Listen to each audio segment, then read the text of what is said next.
Eto na po, Congressman Ronnie Pono, Congressman Pono ng Antipolo City, kinampihan ng mga media at sinabi niyang mali ang congressman tungkol sa ginawa nito.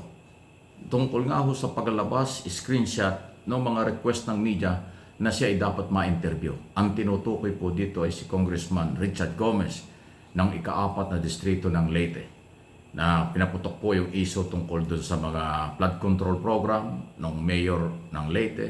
Pero nung hihingan ng pahayag ng mga media, hindi na nga ho nagpa-unlock, inilabas pa sa social media at labag yun sa sa karapatan ng mamahayag, yung privacy na ilabas mo. Screenshot nga po yung mga impormasyon, telepono at iba pa galing sa media. Dahil diyan, eto, tahasang tinasabi ni Congressman Punong mali, dapat daw magpaliwanag, hindi dapat ganon ang ginawa. Ito yun. Absolutely. I encourage you to bring it before the Ethics Committee here. Uh, hindi lang pwede mga ganun. No, I mean, you are asked to explain something. You're a legislator. You explain. No? Kaya tayo naging legislator dahil tingin ng tao marunong tayo magpaliwanag. Tapos yung ganyan na personal na napakalinaw na kailangan may paliwanag, hindi niya gagawin. And then if you compound the issue by insulting people, no, hindi maganda talaga yun. No, I think, the Ethics Committee should brought into that. Ayan ho, matindi. Thank you. So, Ethics Committee. Ngayon, ang tanong, ang National Union Journalists of the Philippines, NUJP, na siya po ang nag-react dyan ho sa ginawa ni Richard Gomez, ang congressman ng 4th District ng Leyte. Ang sabi ho ni Congressman Puno ngayon, pwedeng mag-file ng reklamo, complaint sa Ethics Committee against Congressman Richard Gomez. Kasi nga po, tinuturing natin napaka-unethical, unprofessional yung ganun. Dapat nga magpasalamat pa siya dahil kinukuha ng media ang kanyang panig mula dun sa expose nung isang mayor ng 4th District ng Leyte na sinasabing mayroong kapalpakan yung flood control program ng distrito. So, nag-request na pagkatapos ngayon yung conversation sa text screenshot, inilabas mo in public, pati yung telepono at pangalan ng mga media, ay talagang hindi ho yan tama. Bakit parang pikon? Sa halip na magpasalamat, hinahanap ka para ikaw ay kuhanan ng pahayag, ganun naman ang ginawa mo. Politician, actor, Richard Gomez, wala ka sa showbiz. Kung sa show business na matagal mong pinanggalingan ng panahon, kaya mong gawin sa mga media sa showbiz yung ganun. Sa politika, sa lehitimong media, hindi mo pwedeng gawin. Pwede kang reklamo dyan. Kasi napaka-unprofessional. Ako, ang tagal ko na sa media, hindi ako nakakaranas ng ganyan. At hindi yan dapat ginagawa. Kasi kung sa akin ginawa yan, talagang irereklamo ko yan. Nawala yung privacy. Isipin mo yung conversation sa text, ipapublic mo. Pati yung may mga telepono pa cell number na public. Hindi, nawala na yung privacy.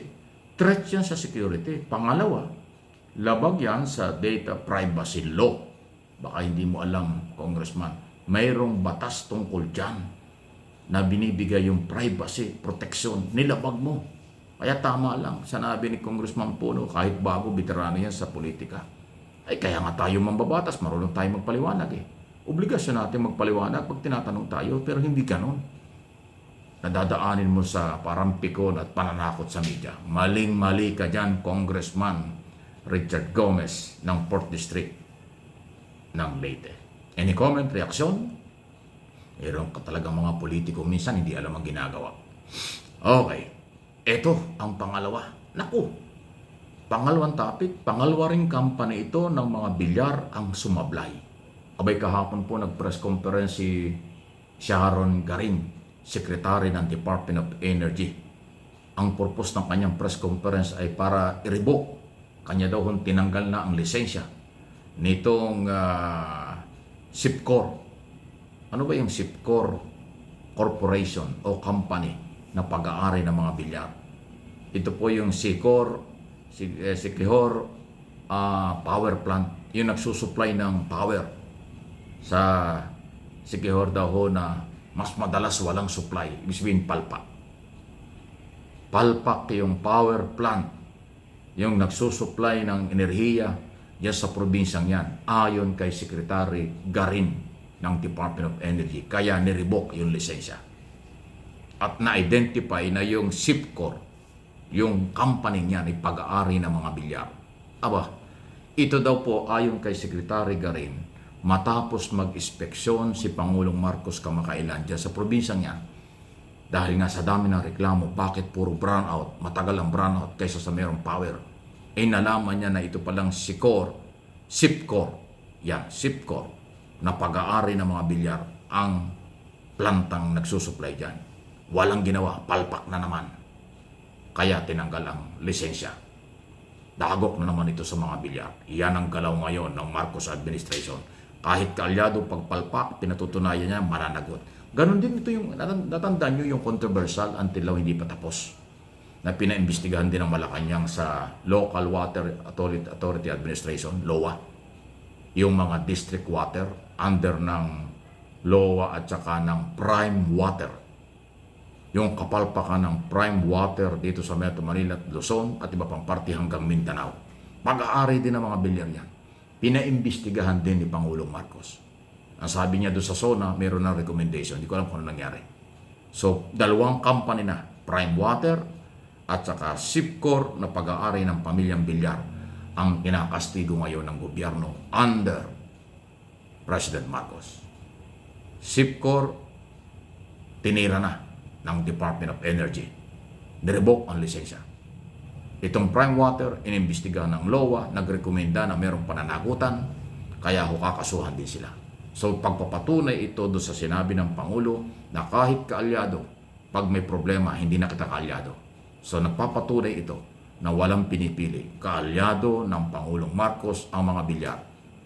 Si Cynthia Villar o Camille Villar nanalo dahil sa ilalim ng alyansa ng pagbabago nung nakaraang eleksyon na ipanalo ng Marcos administration.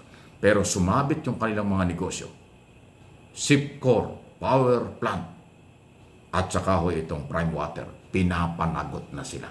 Yan ang pagpapatutuo na walang sinasanto ang gobyerno ngayon. Nag-press conference pa kahapon mismo si Secretary Sharon Garin. Yan po yung bagong Secretary ng Department of Energy, umalit kay Petilla. Mayroon siyang political will.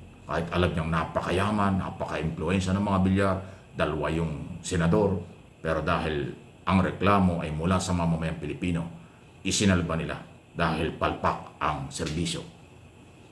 Parang tubig. Yan pala ang mga bagong negosyo nila o dating negosyo nila. Marami kasi negosyo mga bilyar, hindi naman housing, hindi lang mga mall, hindi lang mga building, kalye at kung ano. Ito, pati pala power, planta, ay palpak naman. Pati tubig, palpak. Ano inyong masasabi diyan? Suportahan natin ang galaw ng gobyerno. Pinatutuhanan, walang kalyado, pag sumabit, sabit, laglag.